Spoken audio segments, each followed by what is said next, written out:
BA प्रथम वर्ष में आज पॉलिटिकल में हम एक नए शासन को जानेंगे। अब तक हमने लोकतंत्र के बारे में बताया, लोकतंत्र को जाना जो कि जनता का शासन होता है। आज हम उस शासन की बात कर रहे हैं जो जनता का नहीं बल्कि एक व्यक्ति विशेष का शासन होता है। एक ऐसा शासन होता है जिसमें शासन की शक्तियों का केंद्रीकरण होता है, जिसमें तानाशाही प्रवृत्ति होती है, जिसमें धर्म पर, परिवार पर, व्यक्ति पर, यहाँ तक कि दलों पर भी सारा नियंत्रण होता है।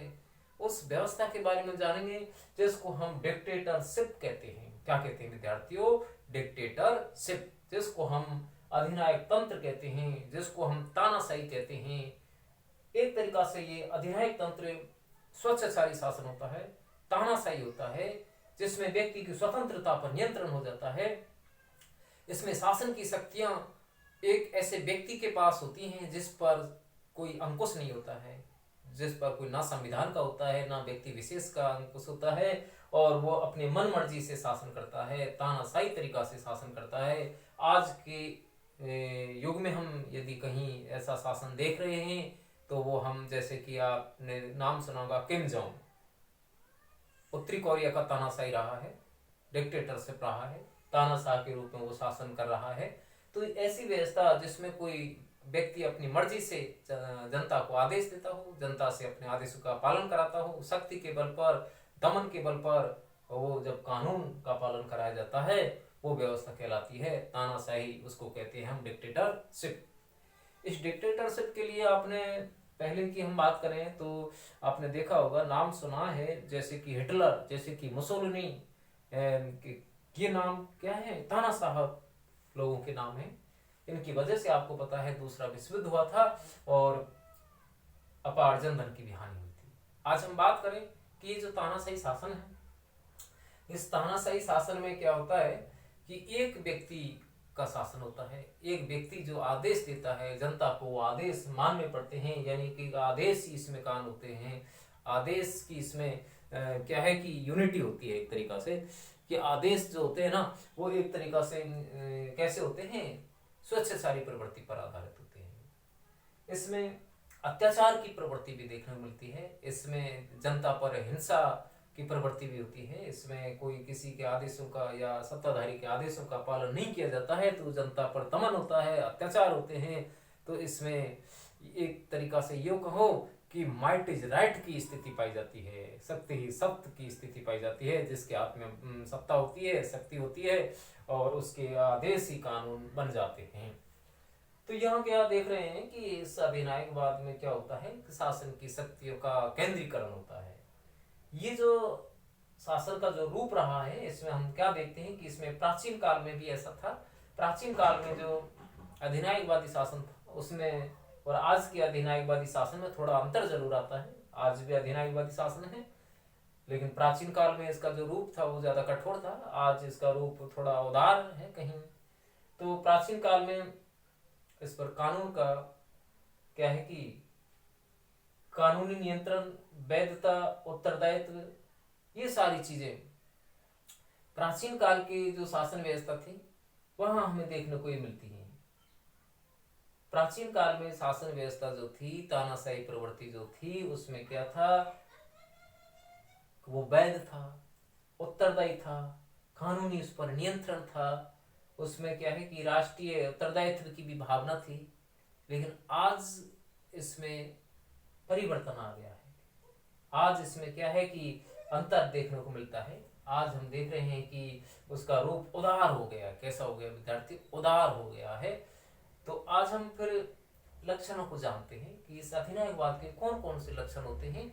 जो लोकतंत्र जनता का शासन होता है, जनता उसमें सर्वोपरि होती है, जनता के अधिकारों पर उसमें बल दिया जाता है, स्वतंत्रता पर बल दिया जाता है, जनता को सभी प्रकार के अधिकार स्वतंत्रताएं वहां मिलती हैं, देखने को मिलती हैं, पंथ निरपेक्षता देखने को मिलती है।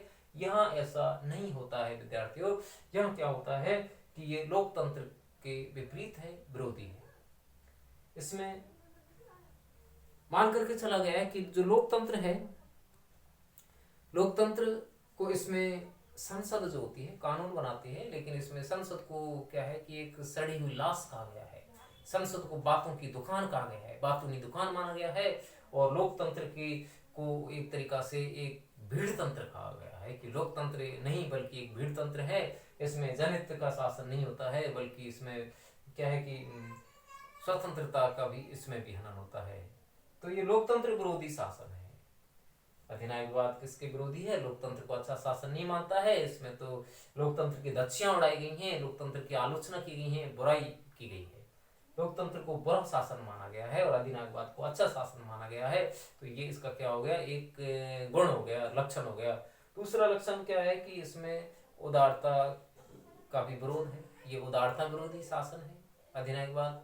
उदारता के जो लक्षण हम देखते हैं, स्वतंत्रता, समानता, बंधुत्व, विश्व बंधुत्व, सहिष्णुता, पंथ निरपेक्षता, ये जो गुण हैं उदारवाद के, ये उदारवाद का विरोध कर रहा है। ये उदारवाद विरोधी विचारधारा है एक तरीका से अधिनायकवाद। उदारवाद को अच्छा नहीं मानती है, उदारवाद को हटा देना चाहती है और अधिनायकवाद को अच्छा शासन मानती है।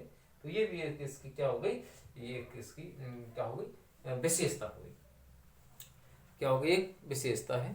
तो आगे है कि इसमें हिंसा व शक्ति में विश्वास किया गया है। इसमें हिंसा पर बल दिया गया है कि शक्ति में बल दिया गया है।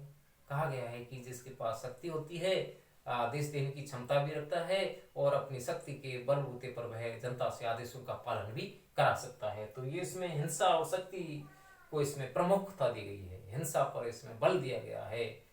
इसमें स्वतंत्रता, समानता, शांति में शासन की बात नहीं है, बल्कि किसकी बात है विद्यार्थियों? हिंसा की बात है। कि अधिनायकवाद वो शासन है जो हिंसा के बल पर, शक्ति के बल पर, दमन के बल पर शासन का पालन करा लेता है। तो इसमें क्या होता है? हिंसा और शक्ति देखने को मिलती है। जिसके पास ताकत होती है वो सत्ता में पहुंच जाता है और अपनी चाहे वो बंदूक के बल पर पहुंचे, शक्ति के बल पर पहुंचे, वो शक्तिशाली व्यक्ति क्या है? सत्ता प्राप्त कर लेता है। आगे है कि इसमें तानाशाही को महत्व दिया जाता है। ये तानाशाही प्रवृत्ति होती है। आज जैसे हम बात करें कि मुसोलिनी जो ये कहा करता था कि मुसोलिनी जो ये कहा करता था कि या तो इटली का विकास होना चाहिए या इटली का अंत होना चाहिए।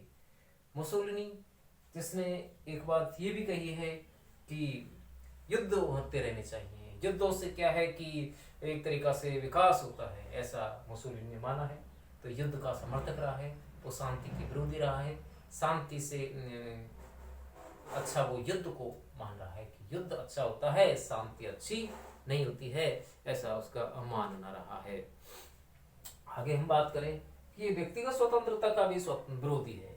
जिस व्यक्तिगत स्वतंत्रता की यहाँ बात की जा रही है, व्यक्तिगत स्वतंत्रता होती है, व्यक्ति को सारे अधिकार होते हैं, स्वतंत्रता का, धर्म का, शिक्षा का, ये उनका भी विरोधी है। यानी व्यक्ति की बजाय ये किसको महत्व दे रहा है? एक उस शासन व्यवस्था को महत्व दे रहा है, उस व्यक्ति के हितों को महत्व दे रहा है जो तानाशाह है और जनता से अपने आदेशों का पालन कराता है।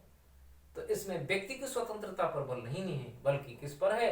राज्य को इसमें इतना शक्तिशाली बना दिया गया है कि उस राज्य की शक्ति एक व्यक्ति विशेष का आत्म होती है। तो इसमें व्यक्तिगत स्वतंत्रता का खंडन किया गया है, ये मानो हनन किया गया है, ये मानो सर्वाधिकारवादी है। ये सर्वाधिकारवादी है, सारे अधिकार अपने पास रखना चाहता है अधिनायकवादी व्यक्ति। वो धर्म पर, व्यक्ति पर, राज्य पर, सरकार पर सारे अधिकार अपने पास रखना चाहता है। व्यक्ति को कोई स्वतंत्रता नहीं देना चाहता है और यो मान करके चलो वो सर्वाधिकारवादी है, सभी प्रकार के अधिकार अपने पास रखता है। केंद्रीकरण की प्रवृत्ति है, ना कि विकेंद्रीकरण की। तो यहाँ क्या देखने को मिल रहा है कि इसमें सर्वाधिकारवादी प्रवृत्ति होती है। एक प्रवृत्ति इसमें उग्र राष्ट्रवाद की भी होती है। किसकी होती है विद्यार्थी? उग्र राष्ट्रवाद। उग्र राष्ट्रवाद यहाँ देखने को मिलता है कि एक दलीय शासन यहाँ देखने को मिलता है कि एक दल का शासन होना चाहिए, विरोधी दलों का अस्तित्व खत्म होना चाहिए या विरोधी दलों को हटा देना चाहिए, विरोधी दल नहीं होने चाहिए। तो ना तो ये विरोधी व्यक्तियों को चाहता है, ना विरोधी दलों को चाहता है, उनके अस्तित्व को समाप्त कर देना चाहता है। इसके तो आदेश ही कानून हुआ करते हैं। इसमें विरोधी व्यक्तियों को क्या है कि या तो सत्ता से हटा दिया जाता है या उनका कत्लेआम कर दिया जाता है। जैसे कि हिटलर था, जैसे कि मुसोलिनी था, उन्होंने क्या किया? विरोधी व्यक्तियों को खात्मा कर दिया, उनको मार दिया और वो लंबे समय तक तानाशाह तरीके से शासन करते रहे। तो यहाँ हमने मुख्य लक्षण देखे कि डिक्टेटरशिप जो होता है, तानाशाही शासन जो होता है, वो लोकतंत्र के विपरीत शासन है।